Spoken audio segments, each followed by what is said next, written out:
खुशामदीद नाजरीन, आप देख रहे हैं हिंदुस्तान डेली के लिए मुंबई से ब्यूरो रिपोर्ट।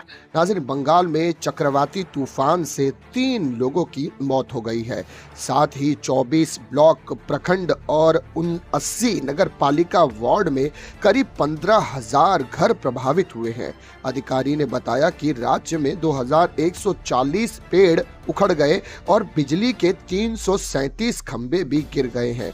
14,941 घर क्षतिग्रस्त हुए हैं, जिनमें से 13,938 आंशिक रूप से प्रभावित हुए हैं, जबकि 1,003 पूरी तरह से ढह गए हैं।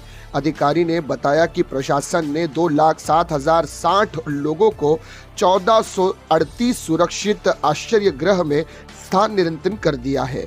चक्रवात से संबंधित घटनाओं में 3 लोगों की मौत हो गई है। संपत्ति को भारी नुकसान पहुंचा है। कोलकाता हवाई अड्डे पर 21 घंटे तक विमानों की आवाजाही रद्द रहने के बाद फिर से उड़ान सेवाएं शुरू की गई है।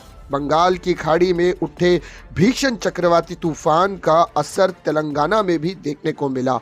राज्य की राजधानी हैदराबाद समेत कई जिलों में तेज आंधी के साथ भारी बारिश ने कहर बरपाया। तेलंगाना में आंधी तूफान के साथ हुई बारिश में 13 लोगों की मौत हो गई है। तेज हवाओं से पेड़ उखड़ गए, बिजली और संचार टावर क्षतिग्रस्त हो गए हैं। यातायात और बिजली आपूर्ति बाधित हुई। अकेले नगर कुरनूल जिले में 7 मौतें हुई है।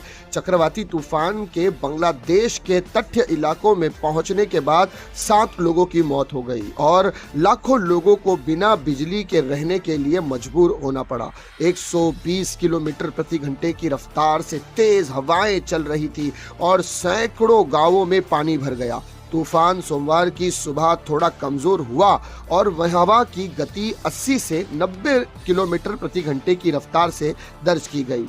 सागर द्वीप से 150 किलोमीटर उत्तर पूर्व में स्थित चक्रवाती तूफान की वजह से मूसलाधार बारिश भी हुई और इसी के वजह से पश्चिम बंगाल में जो कहर बरपाया है, कुदरत का कहर बरपा है नाजरीन, इस वजह से हजारों लोग बेघर हो गए हैं। कई घर बाढ़ की स्थिति से बह गए हैं, ढह गए हैं। बहुत भारी मात्रा में यातायात का नुकसान हुआ है, लोगों का नुकसान हुआ है, जहां पर खेती बाड़ी का बहुत सारा नुकसान हुआ है। अब कितना समय लगता है इस तमाम नुकसान को पूरा करने में, इसका पता तो आने वाले समय में ही पता चलेगा। लेकिन फिलहाल मौजूदा सरकार जो है वो इस पर राहत बचाव का कार्य कर रही है और लोगों को राहत पहुंचाने का काम कर रही है। नाज़रीन, इसी तरह की खबरों के लिए हमारे चैनल को सब्सक्राइब कीजिएगा। मैं सिराज शेख, हिंदुस्तान डेली से फिर मिलूंगा किसी अगली खबर के साथ।